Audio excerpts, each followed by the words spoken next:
O Sistema Único de Saúde é, sem sombra de dúvidas, um dos maiores sistemas públicos de saúde já criados no mundo. Ele foi criado com base nos princípios da Constituição de 1988. Assim, ele representa a garantia de direitos à saúde para todos os brasileiros.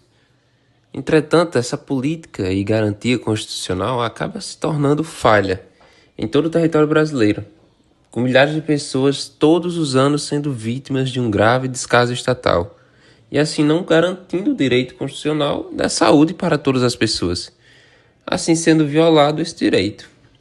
Por isso, traremos nesse trabalho a real face da saúde pública, principalmente na cidade de Mossoró, a qual será utilizada como base para a demonstração da negligência governamental. Aqui nesse vídeo, você irá conferir de maneira específica os casos referentes ao sucateamento da saúde pública, além de entrevistas reais com pessoas afetadas por esse problema tão preocupante que vivenciamos. É com muita preocupação que trago à tona a grave situação da saúde pública de Mossoró. A realidade que se impõe é alarmante. O Hospital Regional Tarcísio Maia, referência para toda a região, encontra-se à beira do colapso. A falta de pagamento à empresa responsável pela limpeza tem gerado um cenário absolutamente inaceitável.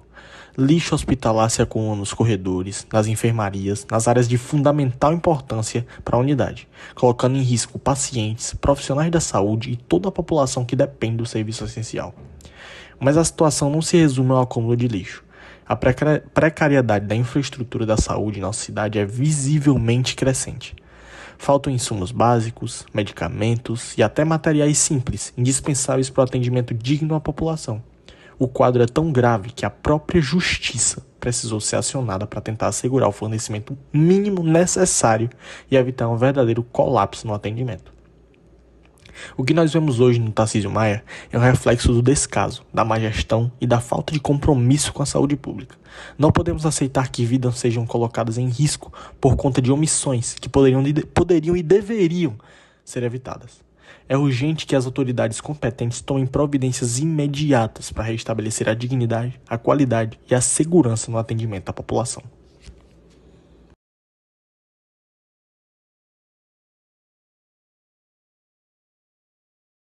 Então, como acabamos de ver, a estrutura do Tarcísio Maia está em colapso. Mas, além do mais, temos mais uma preocupação: a saúde do cidadão. Conforme prevê a Constituição, todos têm direito à saúde. Essa saúde está sendo assegurada pelo Estado? É isso que vamos ver agora. Como a senhora se chama? Messia. Messia, hoje, a senhora acredita que o sistema público de saúde funciona perfeitamente? Não. Não. Alguma vez a senhora já teve algum problema com o sistema público de saúde? Vários. Tudo bom? Como é o nome do senhor? José Maria Bezerra, lá do Sítio Jucuri. Perfeito. José Maria, o senhor acredita que hoje a estrutura do Tarcísio Maia está de boa qualidade?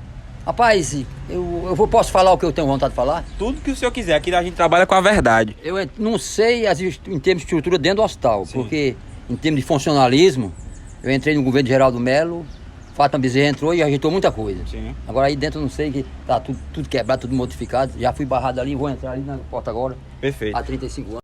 Boa tarde, como a senhora se chama? Lídia. Lídia, a senhora trabalha aqui no hospital mesmo? Eu sou estagiária. Estagiária, perfeito.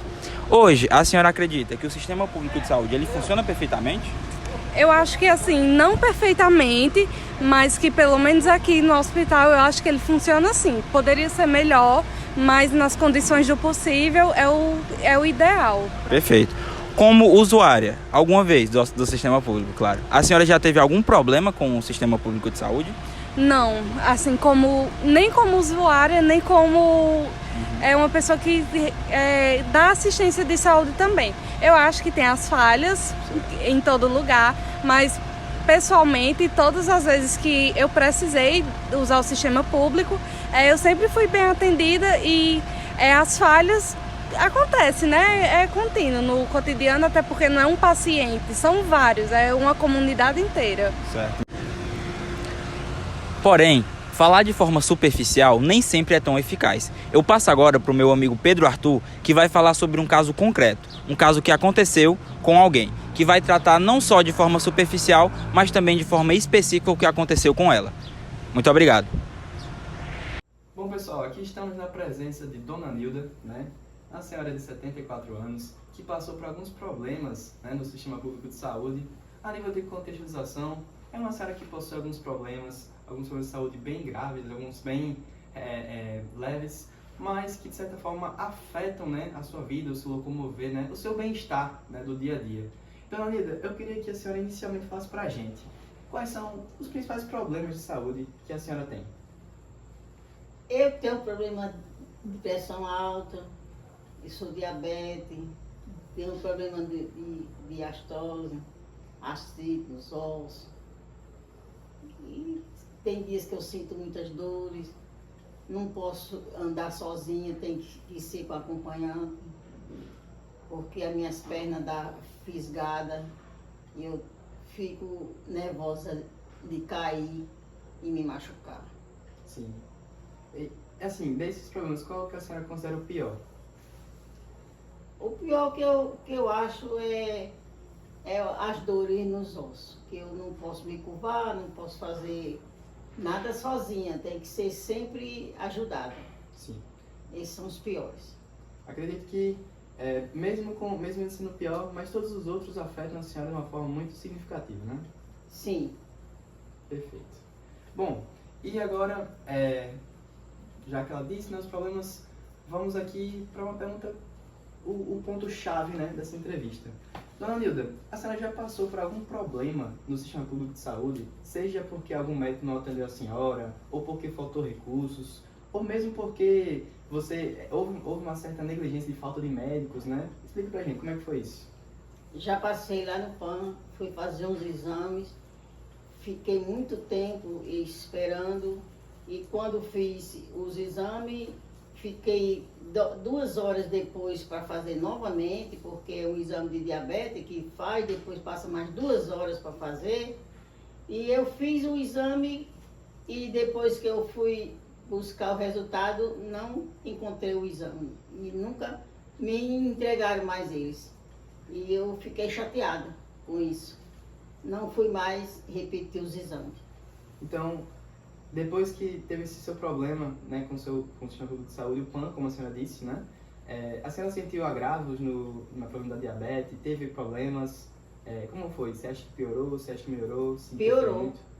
Piorou sim, porque eu fiquei muito ansiosa com isso e a minha diabetes sempre ficou alterada, era sempre alterada. Eu tenho que tomar medicação e eu não fiquei bem. Sim. Então, resumindo, a senhora tem muitos problemas, né, dentre eles a diabetes e os problemas nas dores, nas articulações, que foi o que a senhora alegou. Sofreu um certo problema com o acesso, né, da saúde no sistema público e, devido a essa negligência, né, dos médicos, sofreu, né, com um pequeno ou grande agravo, né, do seu problema de diabetes, que, convenhamos, não é um problema leve, né, é um problema muito grave que pode levar a consequências muito sérias, né, consequências inclusive muito catastróficas. E aqui, pessoal, temos, né, mais um emblemático caso, né, dentre os inúmeros ao longo do território brasileiro, de um descaso realmente do sistema de saúde público para com a população, seja pela falta de médicos, seja pela negligência dos médicos em atender, né, os pacientes. Também pode se dar em virtude da falta de equipamentos, que são decorrentes, claro, da má gestão estadual, da má gestão municipal e até federal, né, no caso do SUS. E aqui nós vemos realmente um distanciamento entre o que é preconizado na prática, na teoria, no texto legal da norma, lá no direito social, no direito à saúde, né, no artigo 6 da Constituição Federal, e a verdade prática, né, a realidade prática em que não há realmente essa observância plena, né, inclusive já teorizava o grande pensador, o grande escritor Gilbert Dimenstein, né, dizia que existe realmente um distanciamento entre o que é teorizado pelas leis e o que é praticado de fato. Então aqui vemos, né, uma comprovação prática e fática desse problema de acesso ao direito à saúde. Bem, apesar da sua importância e de sua proposta democrática, o SUS enfrenta inúmeros desafios. A realidade de quem depende do sistema é marcada muitas vezes por filas intermináveis, falta de profissionalismo, infraestrutura precária, escassez de medicamento e descaso com atendimento básico. Através de entrevistas com a população e com o exemplo de um caso concreto, foi possível perceber como esses problemas impactam diferentemente a vida das pessoas. Diante disso, nossa conclusão é clara. O SUS é um direito conquistado e precisa ser valorizado, protegido e fortalecido. É preciso cobrar políticas públicas eficazes, mais investimento e uma gestão comprometida com o bem-estar da população. Somente assim podemos transformar o SUS não em um símbolo de sofrimento e espera, mas em um verdadeiro exemplo de saúde pública de qualidade e dignidade para todos.